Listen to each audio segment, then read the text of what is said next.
Cleveland Police Chief Michael McGrath and Safety Director Martin Flask question how police officers could have allowed a chase to go on for 25 minutes. They question why 13 officers fired their guns and why they fired 137 rounds into a car where no weapon was found. All night long I'm thinking, why did this happen? But we will find out why.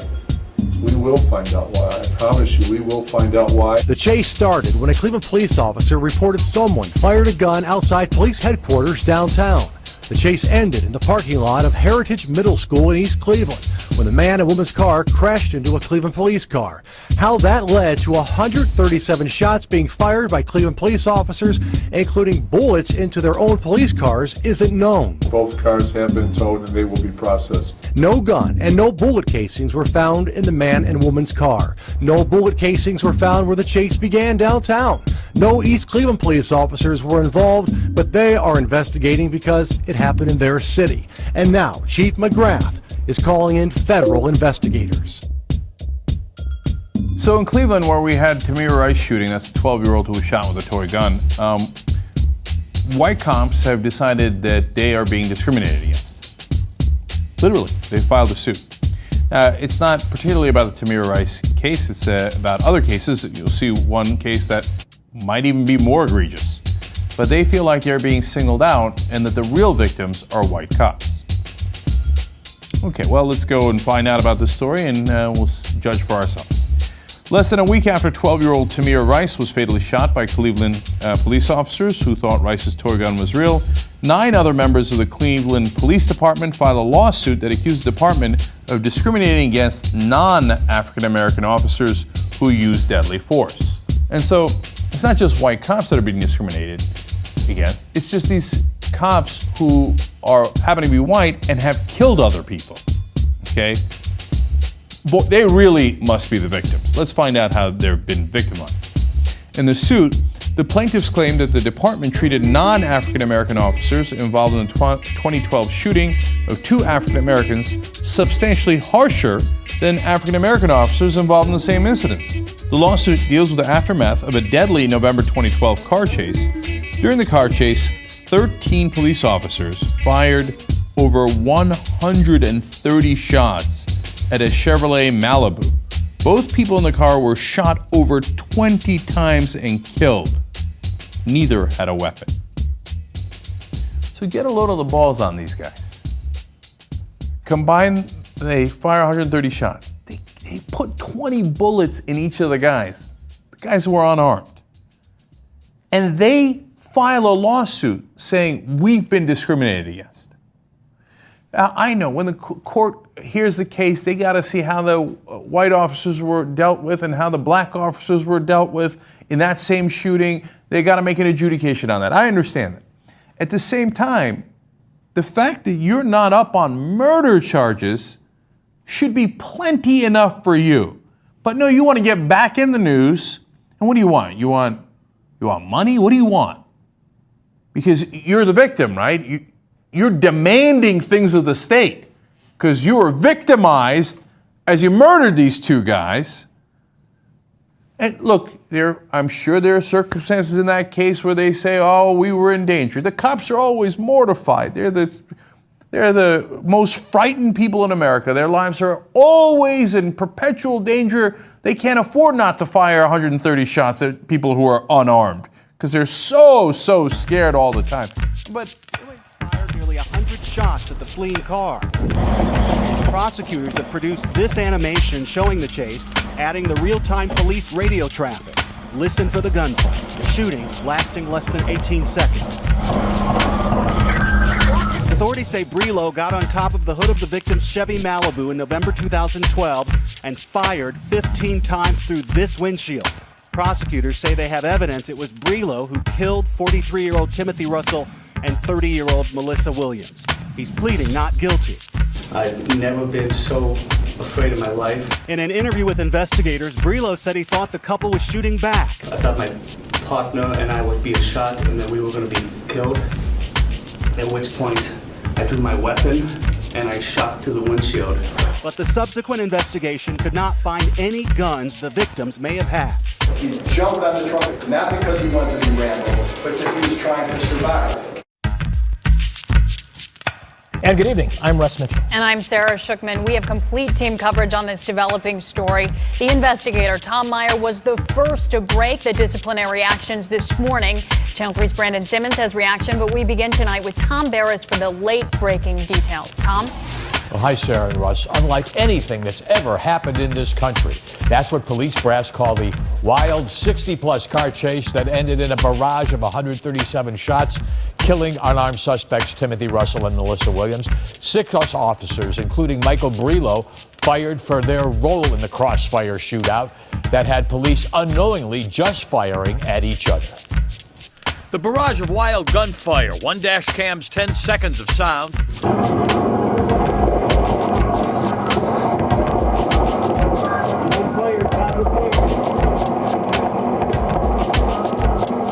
Over a shot-by-shot recreation.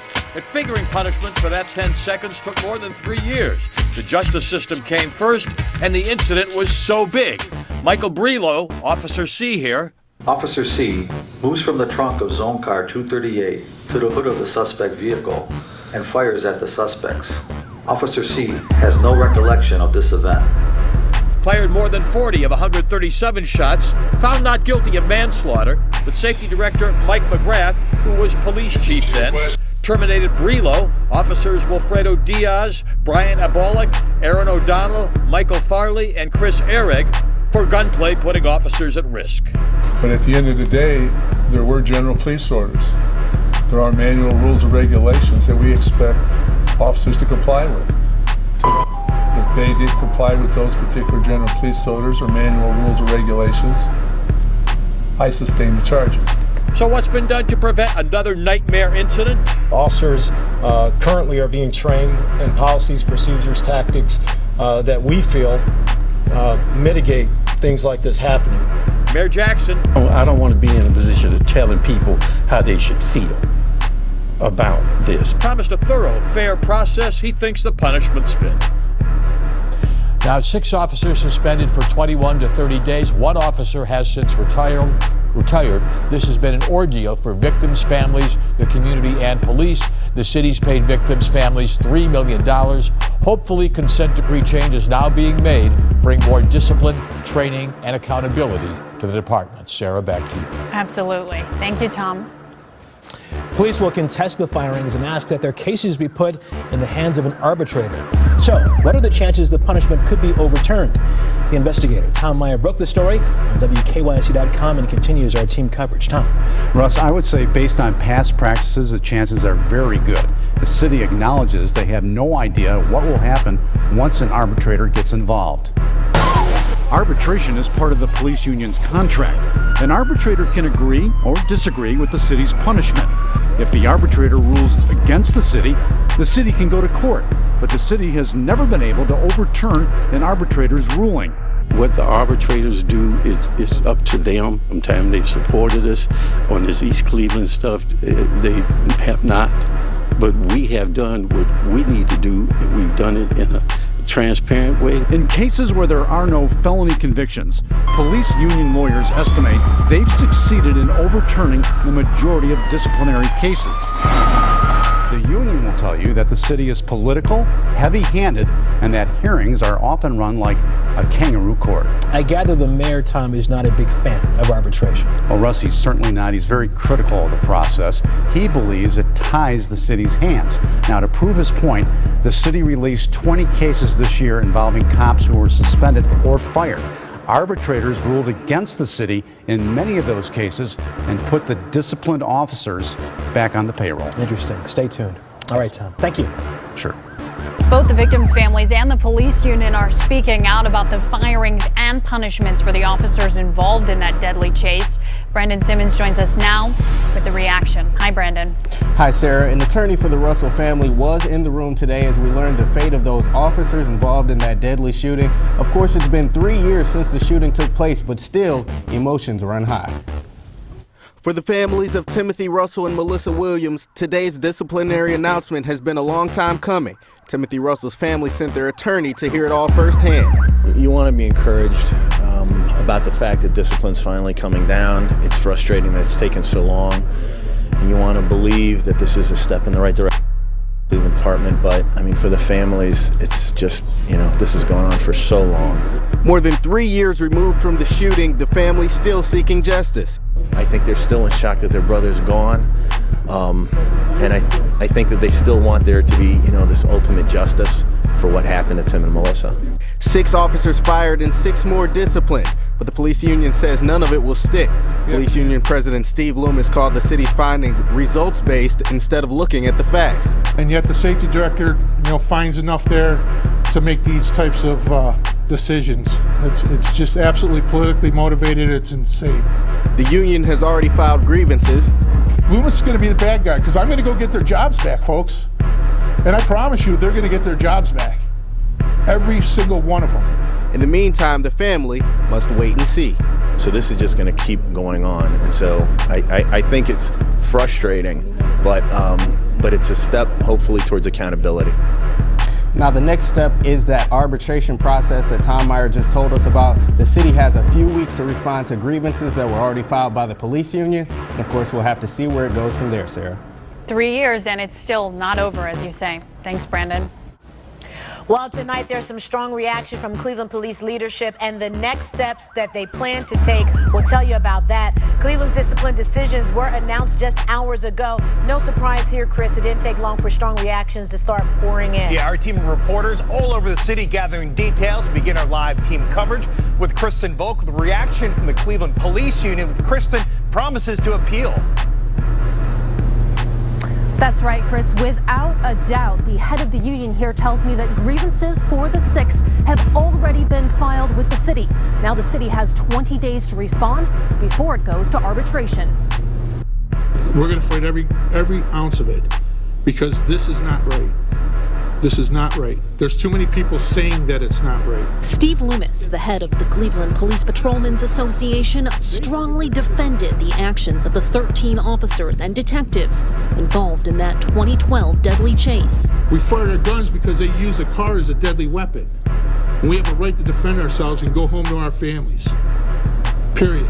Loomis argued that Timothy Russell and Melissa Williams drove their car into the crowd of officers and detectives that night, leading police to believe they were under fire. McGrath has the nerve to say that we placed ourselves into that situation? Does anybody in this room buy that? It's incredible to me. He called this incident a systematic failure from the top, points the blame at former police chief Mike McGrath and safety director Marty Flask. And as a result, he says his officers are restricted in doing their jobs, as they can rarely chase suspects anymore. This is politics 101. We see it across the country. We certainly see it here in Cleveland. I asked Steve Loomis if the officers and detectives involved feel any sense of remorse or regret over this situation. He said no, because they believe nothing criminal happened. Live in Cleveland, I'm Kristen Volk, News Channel 5. Okay, Kristen, thanks. And Megan Hickey, you're getting a different response from the families of the 2 victims, as well as an expert who calls this unprecedented. Right, a CSU law professor tells me this is a very significant disciplinary action that could set a precedent for police discipline in the future. Now, Jonathan Whitmer-Rich of the Cleveland Marshall College of Law explained to me that the decision signals the safety director taking a very significant action. He said the process by which Director McGrath determined the final punishments was in accordance with internal department policy. Attorneys for the victims tell me they're glad to see some accountability, but worry that it won't stick. So historically, it hasn't been the case in Cleveland that these decisions are sustained by an arbitrator. However, there's always a time to start, and there's always a time to really make it happen. It's frustrating that it's taken so long. It's a step in the right direction. Anytime that we're going to get accountability, the family's in favor of that. I think we're all in favor of accountability. We'll see what happens with the union appealing, and we'll see how it goes going forward. In 2014, the DOJ found poor training, oversight, and police involvement within the community. Then last year, the city entered a consent decree with the Justice Department.